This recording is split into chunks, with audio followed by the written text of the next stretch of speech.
I'm attempting to place the radiator fan on a 2008 Volvo XC90 with the 4.4 V8. Here I got the replacement radiator fan. It's kind of cool. The ad said it was brushless motor, so looking forward to that. I saw some other videos online where you got to like take out the radiator and pull it out the bottom. I don't know, I'm trying to find a different way to do things, so if you like it, if it's easier or harder, I don't know. My attempt is to take this off so that you can unbolt the radiator fan from the top and pull it out. So what I've had to do is take out this bolt, this bolt for the air box intake. I took this guy off. It was mounted right here. Disconnected those wires. So now where the difficult part is, I had to remove this bolt back here. I'll give you a little space so you can see. So back here and on both sides. Yeah, there it is, right there. So that was difficult. Then the more difficult part is there's a connection right here and the bolt goes on from this side. So I pulled off the bumper, and it's all this kind of latching, and then you can, the head of the bolt's right here. So be careful doing that so you don't damage your paint. Once you do that, you can remove these two, and that's just to give you more space to get to these bolts in here, which I think are the last two. I still have to, you see my ratchet in there right now, so I'm still taking apart this, and that should, you can see it's pretty loose. Yeah, so this should come out. It's got some just kind of like tabs holding it in place. I think that'll come out easy. Again, on this side, you got that. You got these so this one's just to allow the bumper to remove a little bit so you can see these guys. So you can see the bumper goes in and out. Once you do this side, the bumper can come in and out. I didn't like that part. I think I might have scratched this side a little bit, but so far I think it's a little bit easier than the video I've watched. So hopefully I can remove this top part, undo the bolts at the top, and slide the fan straight up.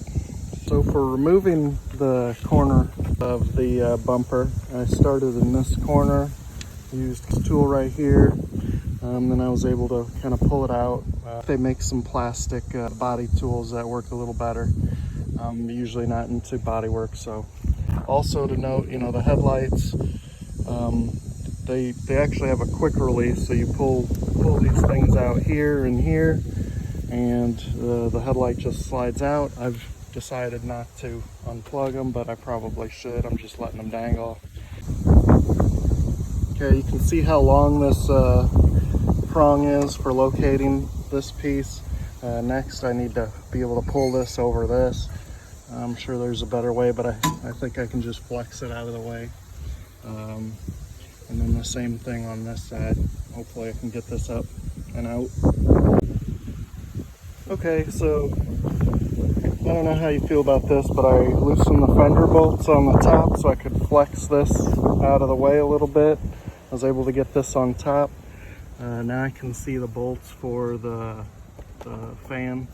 I think that's all I need to do. I mean, I'm looking to do this quick, not just take everything apart nicely.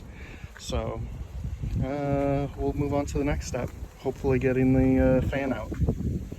All right, so surprisingly that worked pretty well. This is the old fan. I was able to take these guys out, unhook the hose that went across it. You can see everything's kind of just left here. I think it worked surprisingly well as the alternative to like breaking your coolant system open and removing your radiator heat exchangers. So this was look like all taken apart. We'll get the new one installed.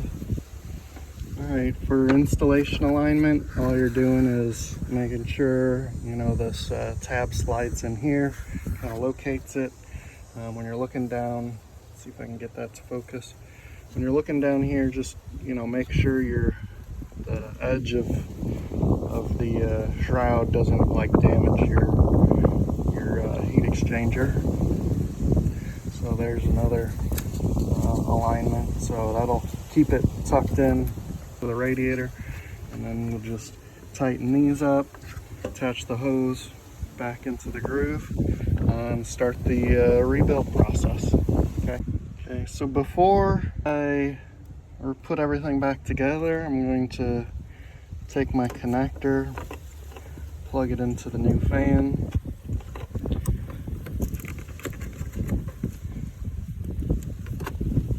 So you see there, and then I'm going to start it and see if anything happens. Hopefully I don't get any warning codes because I have a bunch of stuff on, other stuff unplugged, but just want to see if the fan goes on, turns on. Okay, so there you see my fans running, so I'm going to put everything back together. All right, we got it all wrapped up here, all back together. You can see the front ends back together. It went pretty smooth. Take one apart here. One thing I will say is, like down here when I'm putting the bumper back together, you can move this black piece in order to line up the screws. That's probably what I fought the most. So a little bit of background on why I need a new radiator fan. I was driving, you know, cool temperatures. I think it's been like this for a while. My air conditioner didn't work very good, so I'm hoping this solves that. But according to, you know, the manual, as soon as you turn on the air conditioner, the cooling fan should work. So now that I think back, I don't think that was happening. I got stuck in some traffic and got the warning message on the dash that, hey, I'm overheating. You know, if you're not paying attention to your actual temperature gauge, you'll get a warning message, at least on my 2008 Volvo XC90. So I got that, pulled over, let it cool for a while, checked, you know, fuses, relays. I guess there's no relay though. So just checked, you know, the normal obvious things. Then, you know, just turned it back on, went the opposite way. It cooled down right away, so I knew it wasn't, you know, a water pump or thermostat or something like that. So once I got home, did some electrical testing, saw that the radiator fan was getting a signal but not turning on. And at that point I just ordered a new radiator fan, which comes as an assembly. So I'll say thanks for watching. Thank you, Volvo, for making everything so easy to work on.